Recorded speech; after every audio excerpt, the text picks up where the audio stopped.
Team Deathmatch. Rangers lead the way.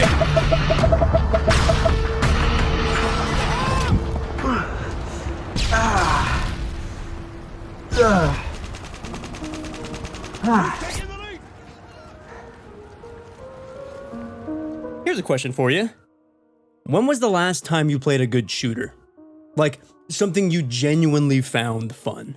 A shooter that did something interesting in its design you hadn't really seen done before. A shooter that made you say, one more game, until the next thing you know, it's 2 a.m. and you've got to be up in 5 hours to watch a Premier League match. Alright, maybe that example is a bit too specific, but you get what I'm saying. Also, Mr. YouTube, if you're watching, this isn't a real gun. It's a water gun filled with raspberry lime sparkling water. See? Contemporary shooters, for the most part, aren't really doing anything interesting anymore.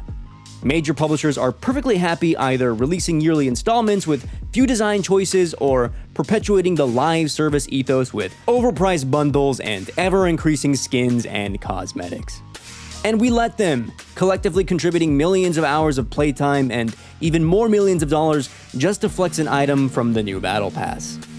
I know because I'm part of the problem, playing the games that frustrate me while at the same time wishing there was another shooter more interesting to play.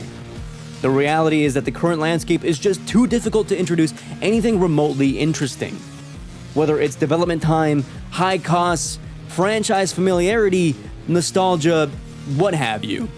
The race to the bottom of keeping player retention for years on end is producing some of the least interesting shooters we've had in years.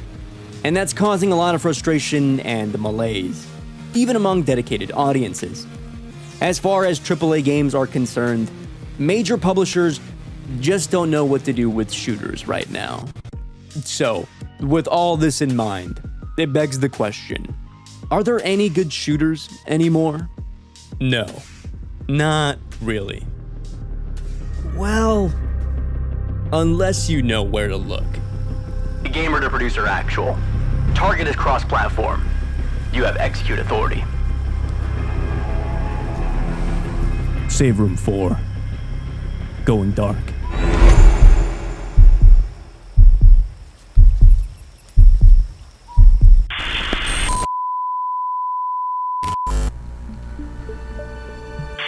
Perhaps the craziest news this year was with PlayStation's latest live service game, Concord, the 5v5 hero shooter developed by Firewalk Studios.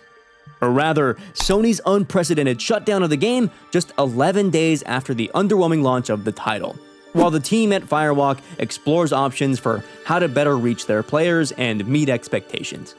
And the keyword here really is unprecedented. At the time of writing, PlayStation is actively removing the game from users who received review codes. The thing is just gone now. In less than 2 weeks, it's gone from new AAA IP with its own controller to now vaulted relic. Like, that's actually insane to think about. Naturally, a lot of discourse in the wake of Concord going offline hit the algorithms of Twitter and TikTok, all attempting to answer one all-encompassing question. Why did Concord fail? And I think in uncovering all the little missteps Firewalk took when developing their game is really the ethos that's indicative of some of the larger problems in most AAA shooters of today. Concord was doomed before it even was revealed, chasing trends from nearly a decade ago after the success of Overwatch 1 back in 2016.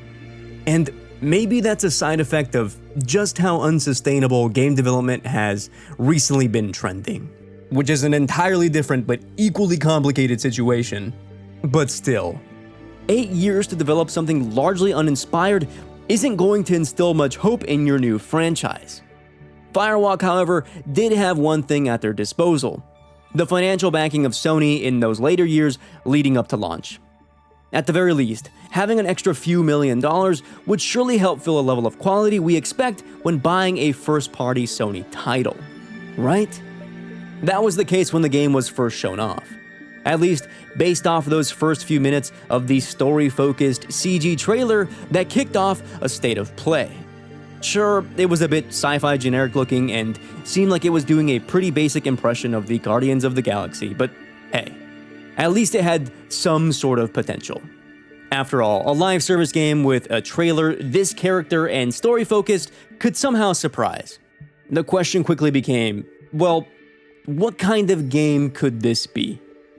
All of that went out the window not 5 minutes later. The second actual gameplay was shown and the words 5v5 first-person shooter were uttered. Say the line, Bart! Concord is a 5v5 first-person shooter.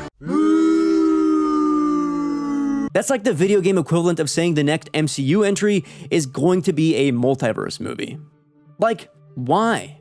There's already an overabundance of hero shooters right now and enough malaise across other existing PvP titles for there to be another one that most people aren't excited about. It was a miscalculation of the market. One that could have been avoided with market research and extended playtests that would help shape the game over time. Something that goes against the grain a little bit. It's why Helldivers 2 succeeded as much as it did when it first launched. It was a high-profile PvE shooter with difficulty, community, and identity in ways that wasn't currently existing in the shooter space. It filled a void. In this regard, what could Concord offer? I'm going to acquiesce a bit and say, okay, at least Concord was trying to do something different with its weekly cutscenes. Fair. But again, the problem is that there's just no interest in investing in the world. And Firewalk backlogged a year's worth of cinematics that now no one might ever see unless the game comes back. I can't help but think about the promo material for the game here. Specifically the animated cinematics they chose not to advertise anywhere because it wasn't the art direction the game ultimately ended up going with. There's like 3 of these videos, by the way, and they're pretty decent.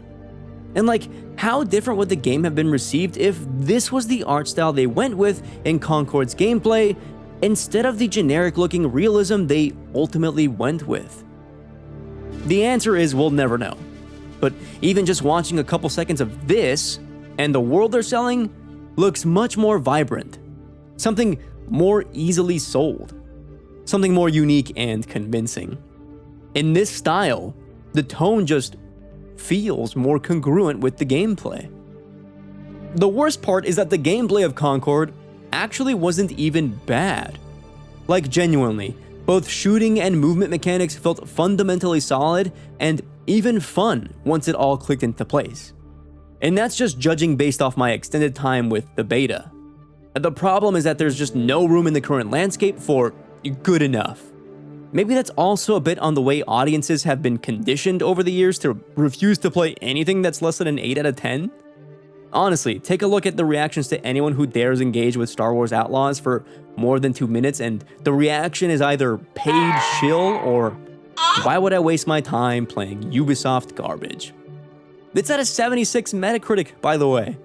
Like, that's good. Look, I'm a proponent of the mild take.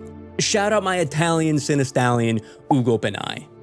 Most things aren't masterpieces, but most things aren't dog shit either. Most things are, surprisingly, just fine. They exist within the dichotomy. Right? The dichotomy of it all, bro. And just because a game sits somewhere between the two extremes doesn't mean we shouldn't engage with it. That's just not how criticism works. But I also understand most of us only have so much money to go around. We're like in a recession. There's not a lot of fiscal plasticity for us to afford games that are unknown, or worse, uninteresting quantities. So, when your competition is other, better, free-to-play titles your game is taking direct inspiration from, you start to understand why there isn't much incentive to take a $40 risk on a game like Concord. How do you two not know about the implacable? How old are you now?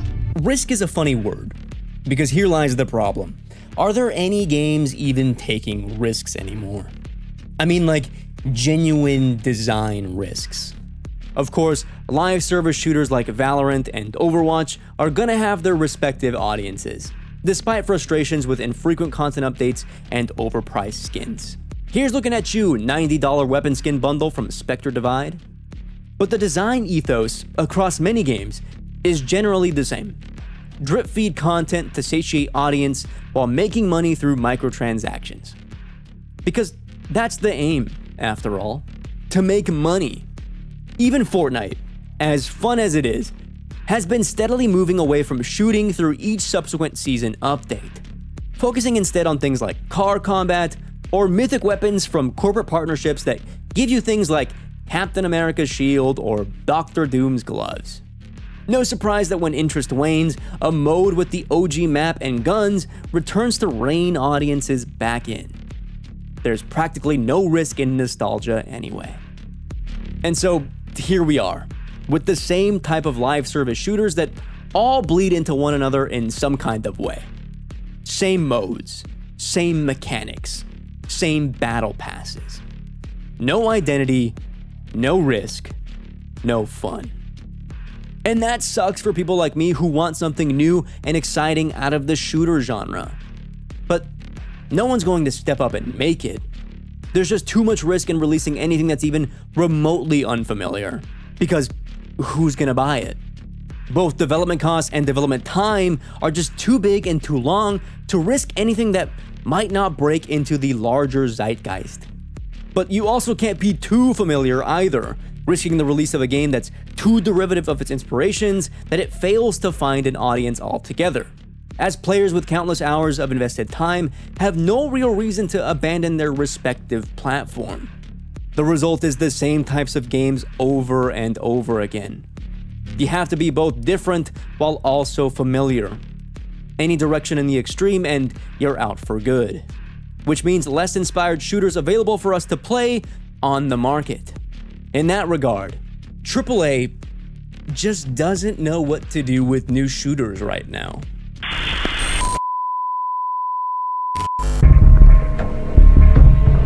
You knew it was coming. Let's talk Call of Duty. Call of Duty, Call of Duty, Call of Duty, Call of Duty, Call of Duty. Call of Duty. Look, people have been saying it for years with games like Madden, FIFA, EA Sports FC, and Call of Duty, that it's the same game every year. And I can understand that sentiment. Even though for Call of Duty, different teams work on the yearly installment in respective 3-year cycles, there's still a bunch of assets shared within the teams at large. So it feels like you're playing the same game. And that's pretty much the point. They aim for familiarity without total reinvention of the engine to maximize limited development time. But with Treyarch getting a 4-year cycle this year with Black Ops 6, I don't know. I was sort of hoping for more of a series shakeup than we've gotten over the last few years. And after both seeing videos from the Call of Duty Next event and spending time with both the closed and open beta, I guess I'm just bummed it really does look and feel like just more of the same. Where the influences from Warzone eke their way into zombies, and where the new movement system and gunplay still retains core DNA from Modern Warfare and Cold War without leveraging it for anything exciting. So, even though I had fun running a 6-stack with friends in the recent beta, it was hard to answer the question of whether or not Black Ops 6 was ultimately a good shooter. Arguably the biggest change with this year's COD is the introduction of the Omni movement system. Being able to sprint, slide, and dive in any direction at the press of a button. It's a small addition, but a pretty big fundamental shakeup in the moment-to-moment feel when running around the map and evading suppressing fire. Even going back to Modern Warfare 3 and trying to back up from an incoming grenade feels largely inescapable compared to Black Ops 6. But what amazes me most is how gamified movement had become just days after the closed beta, where streamers were posting clips of either exploiting the movement mechanics and raising the skill floor of what Twitch movement will look like this year by so much that a patch for the subsequent weekend of the beta immediately nerfed mobility. I suppose that's one reason why you run a beta to begin with, to balance things like this. But it's a clear sign that this is what the next year of COD is gonna look like. Not just chasing meta builds of guns, but maximizing mobility to flick on kids coming around the corner. And like, whatever. If that's how the game is gonna be, then I'm perfectly fine with challenging myself to keep up as I sweat in between rounds of search. But what's difficult for me to grasp based on time with the beta is just how little the maps seem to engage with the new Omni movement system, much less any sort of long-range engagements. Shortly after the end of the beta, Treyarch confirmed half of the maps, 8 of the available 16 at launch, would be either small core maps or strike maps designed for, ideally, 2v2 fights. And some of the medium maps, like Skyline or Scud, can be crossed relatively quickly with the new movement. Layout aside, there aren't a ton of opportunities to use the map in tandem with the new Omni movement system with any significant or beneficial impact apart from turning a corner quickly. I mean, there's that spot on Skyline where you can dive from a rooftop onto a pool, and it certainly feels cool, but it also puts you right in the center of the map with no real access to cover. If you aren't aiming for a kill cam trick shot, there's no real reason to be leaving cover with that kind of dive. Rose-tinted glasses, I know, but let's take a look at Black Ops 3 for just a second. As much as people dislike the hover boost mechanic in that game back when it released, I can't help but point to maps like Redwood or Hunted, where flanking through rivers or wall running on trees actively made use of the newly introduced mechanics of the new game. And designing bigger maps with the new mechanics in mind allowed movement to dictate the flow of each engagement. Granted, while diving and sliding aren't as game-changing as something like flying through the air, engaging with the map on a mechanical level feels like it's been largely ignored this year. You can simply take a look at other shooters like Apex, Titanfall 2, which, yeah, we're still yearning for it, Fortnite, and even Halo Infinite, to see how maps designed to leverage mechanics really elevates the shooter experience. Based on my extended time with the beta, I just didn't find many places where Omni movement made much of a difference. Obviously, the fat-ass grain of salt here is that I played a beta and only had access to a limited number of maps. The full release could obviously surprise us with cool opportunities for us to show off the new Omni movement in style. The one small caveat that doesn't instill much hope in this regard is the reports that Treyarch will be using maps Sledgehammer designed for Modern Warfare 3 in the post-launch content drops for Black Ops 6. So, really, all Omni movement will be doing there is just letting us get around the map with more tack sprints and slide cancels and not much else. Still, if there's any big major takeaway from the beta is that this year's Call of Duty doesn't really feel like they need to change their ethos all that much. Campaign continues to get relegated in promotional material while Warzone influences make their way into zombies and multiplayer. And with that sort of framework in mind, the response from players is going to be just like any other Call of Duty. TikToks for new metas and tutorials on how to perform the latest movement exploit. In this regard, COD really isn't changing that much. So is this the consequence of streamers and content farming from the heydays of a whopping 4 years ago when Warzone got super huge during the COVID lockdown? Not necessarily. Most of us old heads who grew up watching channels like Machinima to watch the best plays of the week, or COD comps and Let's Plays on YouTube, we're all doing our best to emulate what those contemporary pros were doing at that time. This isn't really all that different. But perhaps the problem is just how ubiquitous it's become. With ever-increasing player counts and even more kids on social platforms who get hit with an algorithm suggestion for the best ways to play. In this regard, it's clear Call of Duty is perfectly content with complacency, as long as they continue getting bundles with Norman Reedus' Daryl Dixon available to sell in the COD shop, where innovation is delegated to the content creators who can exploit new movement mechanics to dive cancel out of a slide and begging for the skill floor to get raised again so that Unk with a 9 to 5 can't keep up anymore. Suddenly, it's like we're back to seeing who can crank 90s the fastest in Fortnite build, which no one largely cares for anymore. And this is the problem with a lot of modern shooters, both in live service and arcade. Nobody wants to sweat 100% of the time. And if you do, there's ranked modes available for that very reason. Forget campaigns. Shooters with narratives have been fewer and farther between for years now. Even the casual market is relegating what makes a good shooter in favor of chasing a place in the competitive scene. I think the finals is fun, and playing their tournament mode is absolutely exhilarating with a full team. But I'd be lying if I said I didn't also miss shooters that had compelling campaigns like Spec Ops: The Line and Battlefield Bad Company 2. Aside from perhaps Doom or Gears, AAA shooters just aren't remotely interested in the casual space anymore. And really, thank God, what that's doing is allowing indies to fill that void with interesting ideas that are reinvigorating the shooter genre. That's right, I lied to you guys. This isn't a video about AAA shooters. This is actually a video about Risk of Rain 2.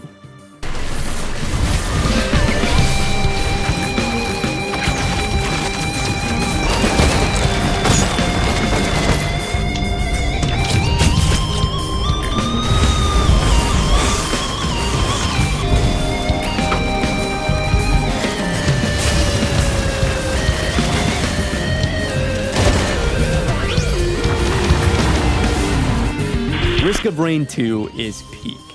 An indie shooter where the minutes and hours of the doldrums of modern mundanity slip into the impressionistic landscapes of interstellar sci-fi planets.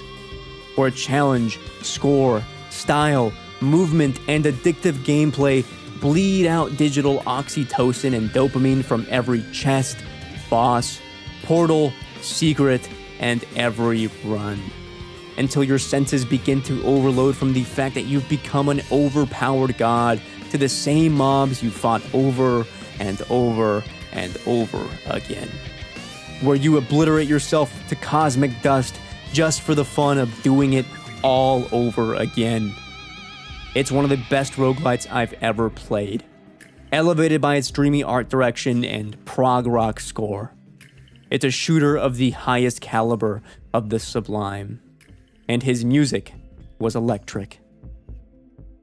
It's easy to grasp what Risk of Rain asks of you from the first minute you leave your ship. You have an objective. Find the teleporter. Easy enough.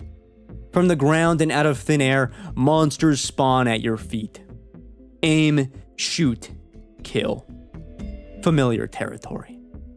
From the corpses, you take coins, currency to open chests that are abandoned in the environment that house one of several items of varying rarities. Loot, build, repeat. And honestly, it's really that simple. But what makes Risk of Rain so commanding as a shooter is the way that runs are shaped by the items you grab in contrast to your time spent in the game. Risk of Rain is a game that gets harder the longer you play. Every minute that passes is another minute closer to the difficulty setting automatically increasing, where enemies begin to spawn not just more frequently, but eventually in swarms, until eventually even boss-type enemies emerge as weaker formed adds that get in your way as you look for the teleporter to get you out of the stage and toward the next. Your hope is that the next chest you find houses an item that will make you stronger. Like, let you stun your enemies with every bullet, or hit criticals more often, or shoot lightning that explodes out of dead enemies. Or maybe you'll get defense buffs, like a personal shield, or infuse blood to gain health from kills, or potions to automatically heal when you're injured. Or maybe, just maybe, increased mobility, like a double jump, or a triple jump, a quadruple jump, a quintuple jump, or non-agent double upple. That's 92 jumps. The limits are only as high as your specs will allow. Every run has the potential to end up like this, where surviving their early game with enough luck lets you stack enough items that you become some kind of absurd beast. And that makes every run both thoroughly unique and exquisitely engaging, because every second you play directly impacts the outcome of your run. There's always a constant risk-reward of staying too long on a stage to look for that last item you need, only for the game to get harder and your run to end thanks to a swarm of wisps. It's immediately addicting. And finally, when you start to grasp the basics, when you make it past the opening few stages, you realize this is only just the beginning of how deep Risk of Rain actually goes, unraveling itself like layers of digital origami.